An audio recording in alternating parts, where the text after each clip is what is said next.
Hello, আসসালামু আলাইকুম। সবাই ভালো আছেন? আমিও ভালো আছি। আজকে আমি আপনাদেরকে দেখাবো আমার বিএফের বাড়ির গাছের কাঁঠাল আম। চলেন তাহলে দেখে আসি।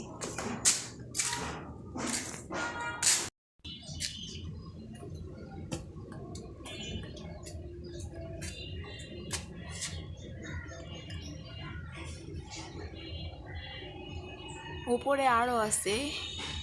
এই কাঁঠালগুলো এখনো কাঁচা, এগুলো পাকবে হচ্ছে যে সামনের মাসের দিকে। এই পাশে আরও আছে, দেখা যায় এগুলো ছোট। ওই যে উপরে বড় বড় আছে, ওই যে দেখেন, ওই যে ওখানে একটা। বেশি বড় করা এই যে হচ্ছে এগুলা মুরগি।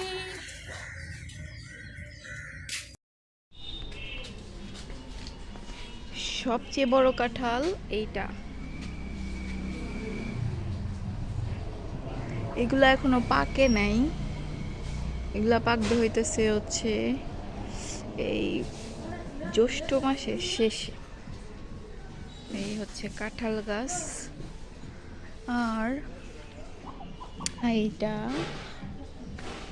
মাশাল্লাহ, এই যে এটা হচ্ছে পেয়ারা গাছ। এই পেয়ারা হইছে দেখা যায় এবার। তারপরে দেখেন এইটা হচ্ছে আপনার জাম্বুরা গাছ। এই যে